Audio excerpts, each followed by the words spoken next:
ಶೇಷ, ನೀನ್ ಯಾಕೆ ಇಲ್ಲಿಗೆ ಬರಕ್ ಹೋದೆ? ಅಮೃತ, ನಿನ್ಗೊಂದು ವಿಷಯ ತಿಳಿಸ್ಬೇಕು. ಏನದು? ತ್ರಿವೇಣಿ ನಿನ್ನ ಕೋಣೆಯಲ್ಲಿ ಏನೋ ಹುಡುಕ್ತಾ ಇದ್ಲು. ಏನಂತ ಅರ್ಥ ಆಗ್ಲಿಲ್ಲ. ಆ ತ್ರಿವೇಣಿ ಪದೇ ಪದೇ ನನ್ನ ಕೋಣೆಯಲ್ಲಿ ಏನು ಹುಡುಕ್ತಾ ಇರ್ಬೋದು? ಕಾರಣ ಇಲ್ಲದೆ ಒಂದು ಹೆಜ್ಜೆನ ಮುಂದೆ ಇಡೋಳಲ್ಲ ಅವಳು. ನನ್ನ ಕೋಣೆಯಲ್ಲಿ ಏನು ಹುಡುಕ್ತಾ ಇರ್ಬೋದು? ಅಲ್ಲ, ಆಗ್ಲೇ ಬೇರ್ ಮುಟ್ಟಿದಕ್ಕೆ ಕರೆಂಟ್ ಹೊಡೆದಂಗಾಯ್ತು. ಈಗೇನೂ ಆಗ್ಲಿಲ್ವಲ್ಲ, ಯಾಕೆ? ಹೇಗೋ ಒಟ್ಟಿನಲ್ಲಿ ಈ ಬೇರ್ ನನ್ನ ಕೈ ಸೇರ್ತಲ್ಲ, ಅಷ್ಟು ಸಾಕು. ಹೇಗಾದರೂ ಮಾಡಿದ್ದನ್ನ ಅರ್ಜುನ್ ಜೋಬಲ್ಲಿ ಇಟ್ಬಿಡ್ಬೇಕು. ಅವನು ಊರಿಗೋಗಿ ಬರೋವರೆಗೂ ನಾನು ನೆಮ್ಮದಿಯಾಗಿರ್ಬೋದು. ಯಾಕೆಂದರೆ ಅವನಲ್ಲಿರೋ ನಾಗಯೋಧನ ಲಕ್ಷಣಗಳು ಆಗ ಅವನು ಕಾಣಿಸ್ಕೊಳ್ಳೋದಿಲ್ಲ. ಜೋಬಲ್ಲಿ ಇಟ್ಬಿಡ್ತೀನಿ. ಅದೇ ಸರಿ. ಕೂತಿ ಯಾಕೋ ಕಿತ್ಕೊಂಡೆ ಅದನ್ನ ಕೊಡ. ನಾನು ಮಾತ್ರ ಕೊಡೋದಿಲ್ಲ. ಇದೇನು ಅಂತ ನನಗೆ ಗೊತ್ತಾಗಬೇಕು. ಓ ಕರ್ಮ. ನೋಡು, ಈ ವಿಷಯದಲ್ಲಿ ಹುಡುಗಾಟ ಆಡಬೇಡ. ಕೊಡು ಅಂದ್ರೆ ಕೊಡಬೇಕು ಅಷ್ಟೇ. ಏನಿದು ಒಳ್ಳೆ ಮಾಯಾ ಬೇರಿದ್ದಂಗಿದೆ. ಆಹಾ, ಇದೇನು ಅಂತ ನಂಗೆ ಗೊತ್ತಾಯ್ತು. ಏನ್ ಗೊತ್ತಾಯ್ತು? ಇದು ವಯಸ್ಸಾದ ಅಜ್ಜಿರ್ನ ಹುಡುಗಿರ್ ತರ ಮಾಡೋ ಬೇರು ಅನ್ಸುತ್ತೆ. ಅದಕ್ಕೆ ಇದನ್ನ ಹಿಡ್ಕೊ ಓಡಾಡ್ತಾ ಇದೀರಲ್ವಾ? ನೋಡು, ತಲೆ ಬುಡ ಇಲ್ಲದ ಪ್ರಶ್ನೆಗಳನ್ನ ಕೇಳಬೇಡ. ನನಗೆ ಕೆಟ್ಟ ಕೋಪ ಬಂದ್ರೆ ಚೆನ್ನಾಗಿ ನಾಲ್ಕು ಹಾಕ್ಬಿಡ್ತೀನಿ ಅಷ್ಟೇ. ಅಯ್ಯೋ ಅಜ್ಜಿ, ವಯಸ್ಸಾಗಿರೋ ನಿನಗೆ ಇಷ್ಟ ಆಟ ಛಲ ಇರಬೇಕಾದ್ರೆ ಇನ್ನು ನಾನು ಹುಡುಗ 25 ಜಸ್ಟ್ ಯಂಗ್ ಬಾಯ್ ಅಂತದ್ರಲ್ಲಿ ನನಗೆ ಇನ್ನೆಷ್ಟು ಆಟ ಛಲ ಇರಬೇಕು.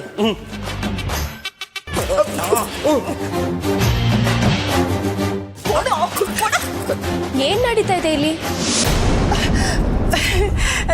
ನೋಡಿ ಅಮ್ಮ, ಇವನು ನನ್ನ ಹತ್ರನೇ ಹುಡುಗಾಟ ಆಡ್ತಾನೆ. ಎಷ್ಟೇ ಆಗ್ಲಿ ಅವನು ನಮ್ಮ ಅರ್ಜುನ್ ಫ್ರೆಂಡು. ಅವನು ನಮ್ಮ ಅರ್ಜುನ್ ಇದ್ದ ಹಾಗೆ ಅಲ್ವಾ? ಯಾಕೆ ಅಷ್ಟೊಂದು ಕೋಪ ಮಾಡ್ಕೋತೀರಾ ಅತ್ತೆಮ್ಮ? ನೀವೇನೇ ಹೇಳಿ ಆಂಟಿ, ಈ ಅಜ್ಜಿ ಇದೆಯಲ್ಲ ಅಜ್ಜಿ, ಈ ಅಜ್ಜಿ ನಾಟಿ ಅಜ್ಜಿ, ಘಾಟಿ ಅಜ್ಜಿ. ಬಾಲ ಒಂದಿಲ್ಲ ಕಣೆ ಇವನಿಗೆ.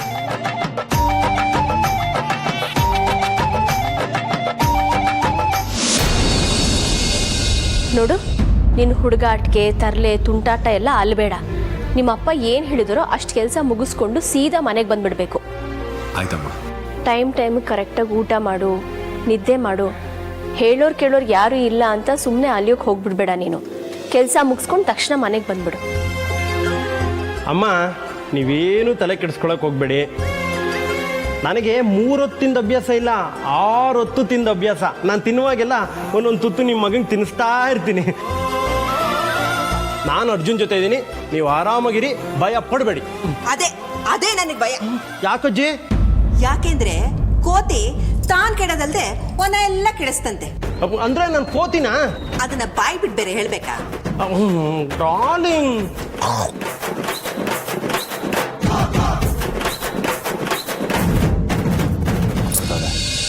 ಹೋಗ್ಬರ್ತೀನಿ.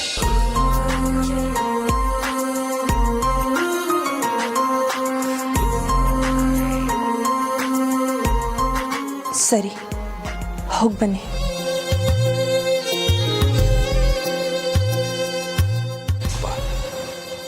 ಬರ್ತೀನಿ.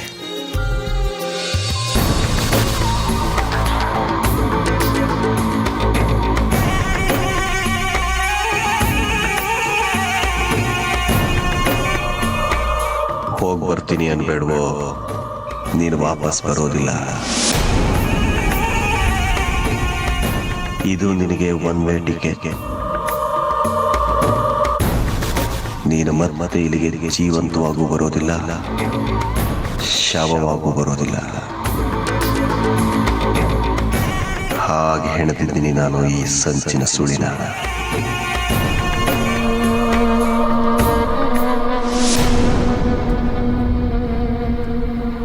ರೀ, ಏನಾಗಿದೆ ನಿಮ್ಗೆ? ಅವನಷ್ಟು ಪ್ರೀತಿಯಿಂದ ತಬ್ಕೋತಾ ಇದ್ದಾನೆ, ನೀವು ಒಳ್ಳೆ ಮರ ಥರ ನಿಂತೇ ಇದ್ದೀರಲ್ಲ.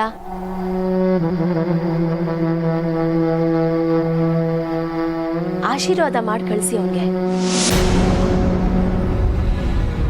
ಹೇಮಾ, ಅದು ವಿಷ್ಣು ಅರ್ಜುನ್ನ 3-4 ದಿನ ಬಿಟ್ಟಿರ್ಬೇಕಲ್ವಾ, ಅದಕ್ಕೆ. ನಿನಗೆ ಜ್ಞಾಪಕ ಇದೆಯಾ, ಅರ್ಜುನ್ ಚಿಕ್ಕವನಾಗಿದ್ದಾಗ ವಿಷ್ಣುವನ್ನ ಹೆಗಲ ಮೇಲೆ ಕೂರಿಸ್ಕೊಂಡು ಮನೆಯೆಲ್ಲ ಸುತ್ತಾಡ್ತಿದ್ದ, ಕೆಳಗಡೆ ಇಳಿಸ್ತಾನೆ ಇರ್ಲಿಲ್ಲ ಅಲ್ವಾ?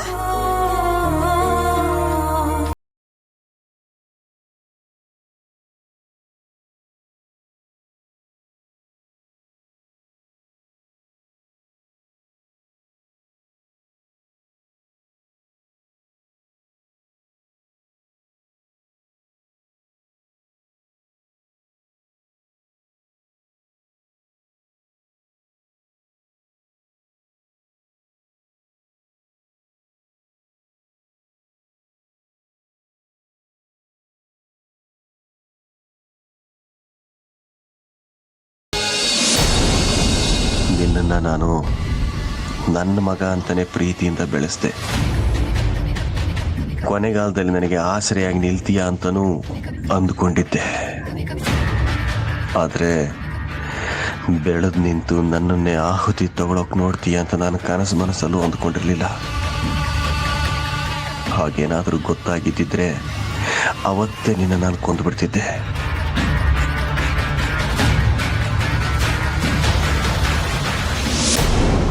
ರೀ, ಯಾವ ಲೋಕದಲ್ಲಿದ್ದೀರಾ ನೀವು? ನಾ ಕಳಿಸ್ಕೊಡೋದಕ್ಕೆ ನನ್ನ ಮನಸ್ಸು ಯಾಕೋ ಒಪ್ತಾನೆ ಇಲ್ಲ. ಏನು ಮಾಡೋದು, ಆದರೂ ಅನಿವಾರ್ಯ. ನೋಡು, ಅಲ್ಲಿ ನಾನೇ ಹೋಮ್ ಸ್ಟೇಗೆಲ್ಲ ವ್ಯವಸ್ಥೆ ಮಾಡಿದ್ದೀನಿ. ತುಂಬ ನೀಟಾಗಿ ಹ್ಯಾಂಡಲ್ ಮಾಡೋದು. ನಿನಗೆ ಯಾವ ಚಿಕ್ಕ ವಿಷಯಕ್ಕೆ ಡೌಟ್ ಬಂದರೂ ನನಗೆ ಕಾಲ್ ಮಾಡು, ಆಯಿತಾ? ಸರಿಯಪ್ಪ. ಹುಷಾರು. ಅಜಯ್, ಬರ್ತೀನಿ. ಆಶೀರ್ವಾದ ಮಾಡು.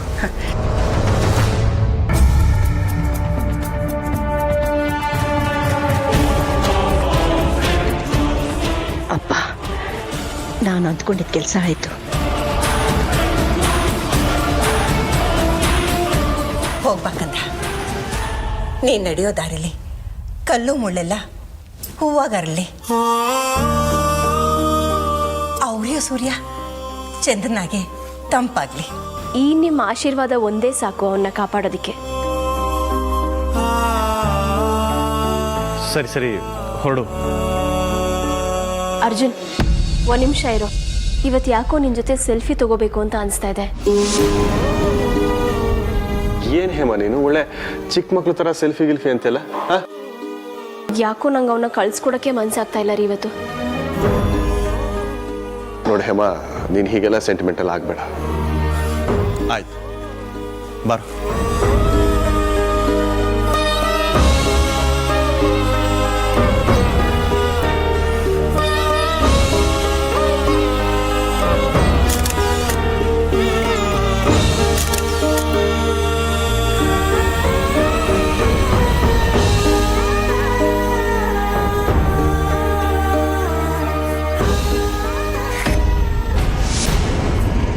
ಇದೇ ನಿನ್ನ ಜೀವನದ ಕೊನೆ ಫೋಟೋ.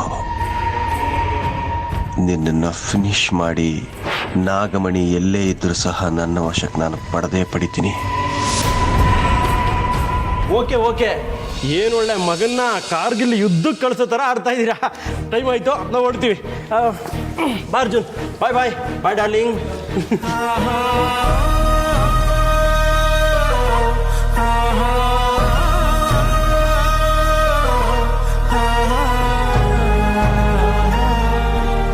ನೋಡು ಅರ್ಜುನ್, ನಿನಗೆ ಸಾರಿ ಹೇಳ್ತಾ ಇದ್ದೀನಿ. ಯಾವುದೇ ಕಾರಣಕ್ಕೂ ನೀನು ಆ ನಾಗಾರಣ್ಯದಲ್ಲಿ ಕಾಲಿಡಬೇಡ. ಅಷ್ಟೇ ಇಲ್ಲ, ಆ ಕಡೆ ತಲೆ ಹಾಕೊಂಡು ಕೂಡ ಮಲಗಬೇಡ. ಏನ್ಕಂದ? ಏನಮ್ಮ ನೀನು ಒಳ್ಳೆ ಹಾಲು ಕುಡಿಯೋ ಮಗುಗೆ ಹೇಳ್ದಾಗ ಹೇಳ್ತೀಯಲ್ಲ. ಅವನೇನು ಚಿಕ್ಕವನ, ಅರ್ಥ ಮಾಡ್ಕೊಳ್ತಾನೆ ಬಿಡು. ನಿನ್ನ ಮತ್ತೆ ಹೇಮಳ ಅತಿಯಾದ ಮುದ್ದು ಅವನನ್ನು ಯಾವ ಹಂತಕ್ಕೆ ತಗೊಂಡೋಗಿ ನಿಲ್ಸುತ್ತೋ ನನಗಂತೂ ಗೊತ್ತಿಲ್ಲ.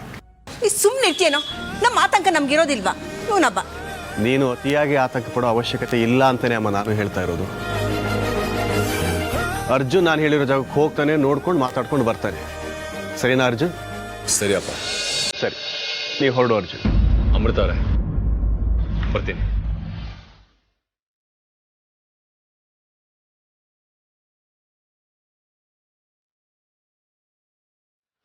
ಬಾಯ್ ಅಮೃತಾತ್ಗೆ ಡಾರ್ಲಿಂಗ್. ಬಾಯ್ ಡಾರ್ಲಿಂಗ್. ಸರಿ ಸರಿ ನೋಡು ನಮ್ಮ ಅರ್ಜುನ ಚೆನ್ನಾಗಿ ನೋಡ್ಕೊಪ್ಪ ಜೋಪಾನ ಹುಷಾರು ಕಣಪ್ಪ. Okay my sweet 16, don't worry. ನಾನಿಲ್ವಾ ಅಂಡಮಾನ್ ಕಿಂಗ್ ಇರುವಾಗ ನೀನು ಯಾಕೆ ಯೋಚನೆ ಮಾಡ್ತೀಯಾ? ಆರಾಮಾಗಿರಿ. ಓಕೆ ಬಾ ಬಡ್ರಿ. ಅರ್ಜುನ್ ನಾನು ಹೇಳಿದಲ್ಲ ನಾಪ್ಕ ಇದೆ ತಾನೆ, ಮರಿಬೇಡ ಕಣೋ. ಎಲ್ಲ ಇದೆ ನೋಡಿ ನೋಡಿ. ಅರ್ಜುನ್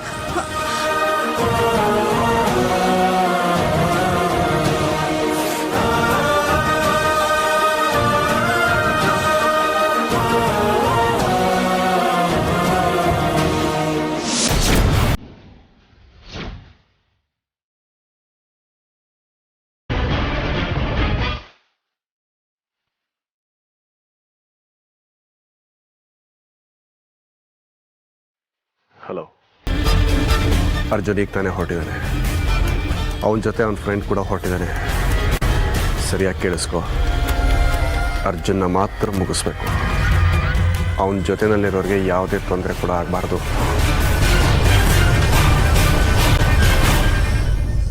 ಸರಿ, ಅವನ್ನ ಮುಗಿಸಿ ಫೋನ್ ಮಾಡು, ಅಮೌಂಟ್ ವ್ಯವಸ್ಥೆ ಮಾಡ್ತೀನಿ ನಾನು.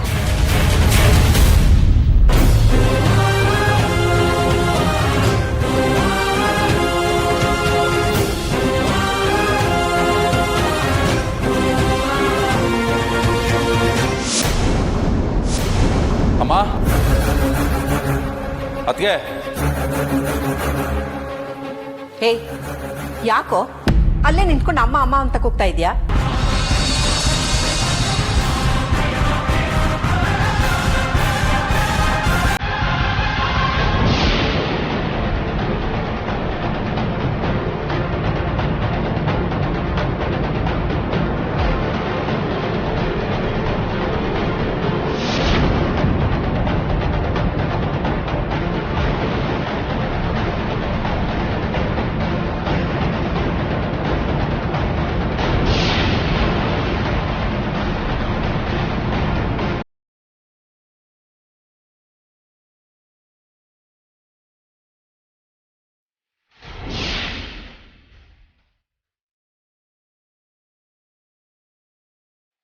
ಅರೆ ನೀವೇನಿಲ್ಲಿ?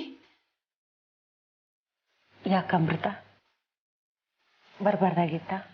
ಅಯ್ಯೋ ಬರಬಾರ್ದಾಗಿತ್ತು ಅಂತ ನಾನಿಲ್ಲಿ ಹೇಳಿದೆ. ನಿಮ್ಮನ್ನಿಲ್ಲಿ ನೋಡಿ ಆಶ್ಚರ್ಯ ಆಯಿತು, ಅದಕ್ಕೆ ಯಾಕೆ ಇಲ್ಲೇ. ಹೇಗಿದ್ದೀರಾ? ಸತ್ತಿಲ್ಲ, ಬದುಕಿದ್ದೀನಿ. ಯಾಕೆ ಈಗ ಮಾತಾಡ್ತಾ ಇದ್ದೀರಾ? ಕೆಲವು ಸಮಯಗಳು, ಸಂದರ್ಭಗಳು, ವ್ಯಕ್ತಿಗಳು ಹೀಗೆ ಮಾತಾಡೋ ಥರ ಮಾಡಿಬಿಡತ್ತೆ ಅಮೃತ. ನೀವೇನು ಮನಸ್ಸಲ್ಲಿ ಇಟ್ಕೊಂಡು ಹೀಗೆಲ್ಲ ಮಾತಾಡ್ತಾ ಇದ್ದೀರಾ ಅಂತ ನನಗೆ ಅನ್ನಿಸ್ತಾ ಇದೆ. ಅನ್ಸೋದಲ್ಲ ಅಮೃತ, ಅದೇ ಸತ್ಯ. ನಾನು ನಮ್ದವರು ನನಗೆ ಮೋಸ ಮಾಡಿಬಿಟ್ರು. ಅಮೃತ, ಯಾರು ಇವರು? ಅತ್ತೆ, ಇವರು ಸೌಪರ್ಣಿಕ. ವಿಷ್ಣುಪುರದಿಂದ ನಾವು ಸುರಕ್ಷಿತವಾಗಿ ಈ ಮನೆಗೆ ಬಂದಿದ್ದೀವಿ ಅಂದರೆ ಅದಕ್ಕೆ ಇವರೇ ಕಾರಣ. ಅಂಥವ್ರನ್ನ ಇಲ್ಲೇ ನಿಂತು ಮಾತಾಡಿಸ್ತಾ ಇದ್ದೀರಲ್ಲ, ಒಳಗೆ ಬರೋಕ್ಕೆ ಹೇಳಮ್ಮ. ಹಾಂ, ಬನ್ನಿ ಬನ್ನಿ.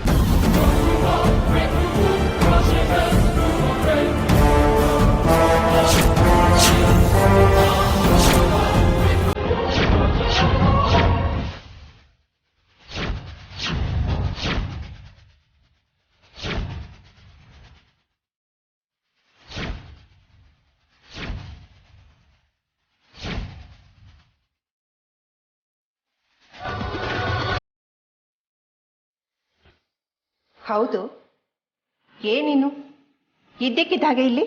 ಅಮ್ಮ, ಇವರಿಗೆ ಇವ್ರ ಅಣ್ಣ ಶತ್ರುಘ್ನಿಗೆ ಜಗಳ ಆಗಿ ಇವ್ರನ್ನ ಮನೆಯಿಂದ ಹೊರಗಡೆ ಹಾಕಿದ್ದಾರೆ.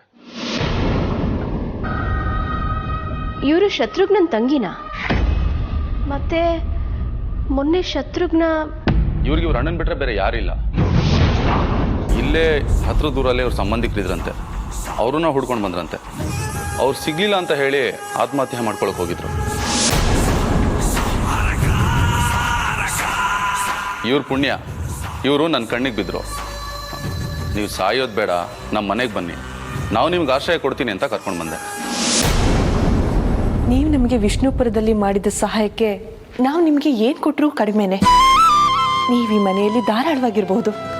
ಅಮೃತ, ಸೋಪರ್ಣಿಗೆ ತರೆದವರು ತುಂಬ ಜನ ಇದ್ದಾರೆ.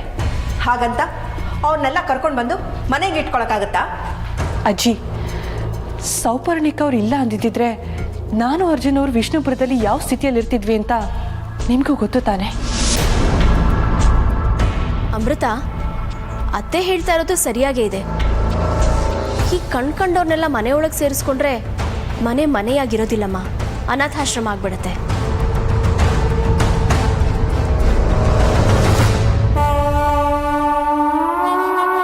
ಅತ್ತೆ, ವಿಷ್ಣುಪುರದಲ್ಲಾಗಿರೋ ಘಟನೆಗಳನ್ನು ನೆನೆಸ್ಕೊಂಡ್ರೆ ಈಗಲೂ ಎದೆ ಜಲ್ ಅನ್ಸತ್ತೆ. ಅಂತ ಆಪತ್ತಿನ ಸಮಯದಲ್ಲಿ ನಮಗೆ ಆಸರಿಯಾಗಿ ನಿಂತವರು ಈ ಸೌಪರ್ಣಿಕ ಅವರು. ಅಂಥವ್ರಿಗೆ ಆಪತ್ಕಾಲದಲ್ಲಿ ನಾವಾಗೋದು ನಮ್ಮ ಧರ್ಮ ಅಲ್ವಾ? ಇದು ನಮ್ಮ ಕರ್ತವ್ಯ ಅತ್ತೆ. ಹೌದು ಅದಕ್ಕೆ ಅಮೃತ ಹೇಳ್ತಾ ಇರೋದು ಅಕ್ಷರ ಸಹ ನಿಜ. ಇವರು ನಮಗೆ ವಿಷ್ಣುಪುರದಲ್ಲಿ ಸಹಾಯ ಮಾಡದೇ ಇದ್ದಿದ್ರೆ ನೀವು ನಿಮ್ಮ ಅರ್ಜುನ ಕಳ್ಕೊಂಡು ತುಂಬ ದಿನ ಆಗಿರ್ತಾ ಇತ್ತು. ನಿಜವಾಗ್ಲೂ ನೀವು ಅರ್ಜುನ ಪ್ರೀತಿಸೋದೇ ಆದ್ರೆ ಇವ್ರನ್ನ ಈ ಮನೇಲಿ ಇರೋದಕ್ಕೆ ಅವಕಾಶ ಮಾಡಿಕೊಡಿ.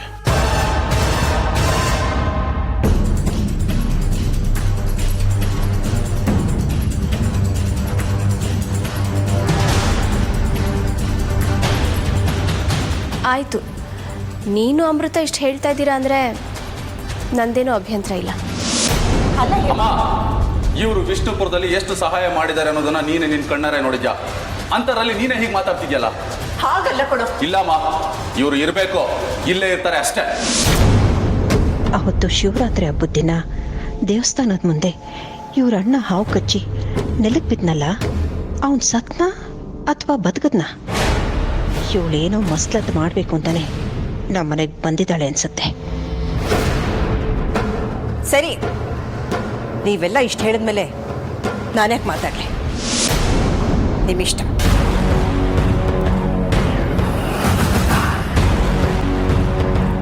ಅಮೃತ, ಸೌಪರ್ಣಿಕಾಗೆ ಮೇಲೆ ಗೆಸ್ಟ್ ರೂಮ್ ತೋರ್ಸಮ್ಮ.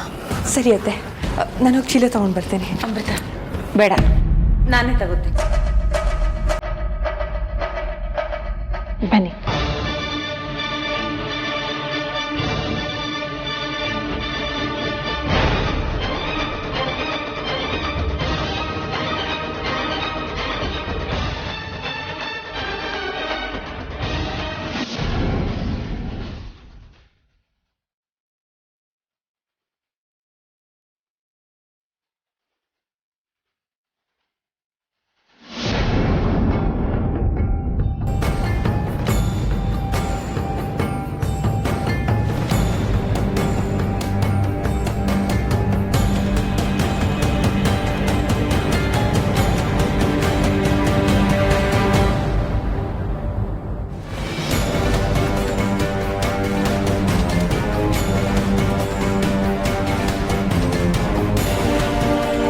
ಇಲ್ಲಿ ನಿಮಗೆ ಯಾವುದೇ ರೀತಿ ಸಂಕೋಚ ಬೇಡ. ಇದು ನಿಮ್ಮದೇ ಮನೆ ಅನ್ನೋ ರೀತಿಯಲ್ಲಿ ಸಂತೋಷವಾಗಿರಬಹುದು. ನೀವು ನಮಗೆ ವಿಷ್ಣುಪುರದಲ್ಲಿ ಮಾಡಿದ ಸಹಾಯದ ಮುಂದೆ ಇದೇನೂ ಅಲ್ಲ.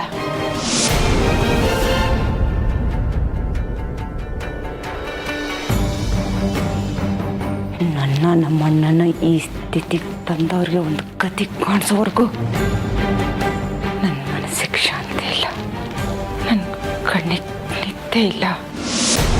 ಏನಂದ್ರಿ?